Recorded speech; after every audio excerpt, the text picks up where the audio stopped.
வணக்கம் ஃப்ரெண்ட்ஸ், நானும் குருமா. எல்லோரும் எப்படி இருக்கீங்க? உங்களுக்காக இன்றைக்கி ஒரு அட்டகாசமான ரெசிபி தான் நான் வந்து செஞ்சு காட்ட போகிறேன். என்னென்னு கேட்டிங்களா, இதுதான் நம்மளோட ஹீரோ இன்க்ரீடியன்ட், டொமேட்டோ தொக்கு. சரிங்களா? ஆனால் வந்து அதில் ஒரு முக்கியமான விஷயம் என்னென்னு கேட்டிங்கன்னா, புளியும் மிளகாவும் இல்லாமல் செய்ய போகிறேன். வாங்க எப்படி செய்யுதுன்னு பார்க்கலாம். இதுக்கு தேவையான பொருட்கள் தக்காளி, வெங்காயம், பூண்டு. இது ஒரு 3 பிடி பூண்டு வந்து நல்லா பொடிசாக கட் பண்ணி வச்சுருக்கேன். இதுதான் வந்து டேஸ்ட் மேக்கர். சரிங்களா? மிளகு, ஜீரகம், வெந்தயம், கடுகு, சோம்பு. இதுதான் வந்து இந்த பிக்கல் தக்காளி தொக்கு இருக்கு இல்லையா, இதுக்கு டேஸ்ட் மேக்கர் டேஸ்ட் கொடுக்க போகிறது. ட்ரையாக வந்து இது நம்ம பொடி பண்ணலாம். இது வந்து மஞ்சள் தூள், இது வந்து கொத்தமல்லி. வாங்க எப்படி செய்து பார்க்கலாம். ஃபஸ்ட்டு வந்து இது எல்லாத்தையுமே ட்ரையாக வறுத்து பொடி பண்ணிக்கலாம். பாருங்கள் ஃப்ரெண்ட்ஸ், இப்போ இந்த தாளிக்கிற கரண்டியில் நம்ம உங்ககிட்ட சொல்லியிருந்தேன் இல்லையா, மிளகு, ஜீரகம், சோம்பு, அதுக்கப்புறம் கடுகு, வெந்தயம், இது எல்லாத்தையுமே ட்ரையாக வறுத்துக்கிறேன். பாருங்கள் ஃப்ரெண்ட்ஸ், இப்போ வந்து நம்ம கடாயில் எண்ணெய் வச்சு கடுகு உளுத்த பருப்பு சேர்த்தாச்சு. இப்போ வந்து பெருங்காயம் சேர்க்குறேன். 2 ஸ்பூன், குட்டி ஸ்பூனில் பெருங்காயம் சேர்த்துக்கலாம். அது வந்து உங்களுக்கு டேஸ்ட் நல்லா என்ஹான்ஸ் பண்ணி கொடுக்கும். பாருங்கள் ஃப்ரெண்ட்ஸ், இப்போ கடுகு நல்லா பொரியுது. இந்த ஸ்டேஜில் வந்து கட் பண்ணி வச்சுருக்க பூண்டு ஆட் பண்ணிக்கலாம். பாருங்கள் ஃப்ரெண்ட்ஸ், பூண்டு நல்லா வதங்கிட்டுருக்கு. இந்த ஸ்டேஜில் எடுத்து வச்ச வெங்காயத்தை ஆட் பண்ணிடுறேன். கூடவே எடுத்து வச்சுருக்க கொத்தமல்லி ஆட் பண்ணிடுறேன்.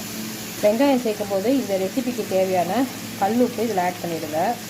ஆட் பண்ணிவிட்டு இதை நல்லா கிளறி விட்டுடலாம்.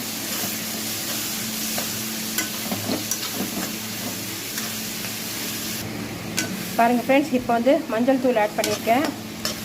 இதை நல்லா கலந்து விட்டுருக்கேன். இப்போ வந்து நம்ம எடுத்து வச்சுருக்க தக்காளியை ஆட் பண்ணிடலாம். பாருங்கள் ஃப்ரெண்ட்ஸ், இந்த வெங்காயம்லாம் நல்லா வதங்கிட்டுருக்கு. இப்போ இந்த ஸ்டேஜில் எடுத்து வச்சுருக்க இந்த தக்காளியை முழுசாக அப்படியே ஆட் பண்ணிடலாம். இந்த ரெசிபியில் வந்து நம்ம தண்ணி அவ்வளோவா சேர்க்க மாட்டோம். இந்த தக்காளியோட ஜூஸ்லேயே தான் இந்த ரெசிபி நல்லா ரெடி ஆகும், தொக்கு நல்லா. சரிங்களா? இப்போ வந்து இதை நல்லா கிளறி விட்டுடலாம். பாருங்கள் ஃப்ரெண்ட்ஸ், இப்போ இந்த தக்காளி சேர்த்து இது நல்லா கொதிச்சிட்ருக்கு. இதுவே வந்து இன்னொரு 10 நிமிஷம் நான் இதை க்ளோஸ் பண்ணி வைக்க போகிறேன். 10 நிமிஷத்துக்கு அப்புறம் நல்லா தக்காளி இருக்க தண்ணி எல்லாம் சுண்டி தொக்கு பதத்துக்கு வரும். அதுக்குள்ளே வந்து நம்ம வறுத்து வச்சுருக்க இந்த மிளகு ஜீரகம் இல்லையா, அது வந்து பவுடர் பண்ணிக்கலாம்.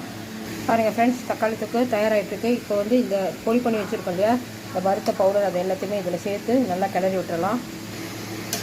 இப்போ இந்த வறுத்த பவுடரோடு சேர்த்து நல்லா கிளறி விட்டுடலாம். கிளறி விட்டு எண்ணெய் பிரியிற வரைக்கும் 10 நிமிஷம் அப்படியே வச்சுருக்கலாம். அதுக்குள்ளே உங்களுக்கு இந்த தக்காளி தொக்கு சூப்பராக தயாராகிடும். இது வந்து அல்சர் பேஷண்ட்ஸ், கேன்சர் பேஷண்ட்ஸ் எல்லாமே சாப்பிட்லாம். இந்த மஞ்சளில் இருக்க குர்குமின், கார்லிக்கில் இருக்க அந்த அலிசின், அது எல்லாமே வந்து ஆன்டி ஆக்சிடென்ட்டு. சரிங்களா?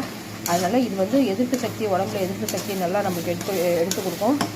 அது மட்டும் இல்லாமல் ஸ்கின் வந்து நல்லா க்ளோ ஆகும். சரிங்களா? நான் வந்து தக்காளி இருக்கிறதால இப்போ வந்து இதை க்ளோஸ் பண்ணி வச்சிடலாம். பாருங்கள் ஃப்ரெண்ட்ஸ், அட்டகாசமான தக்காளி தொக்கு சூப்பராக தயாராகிடுச்சு. நம்ம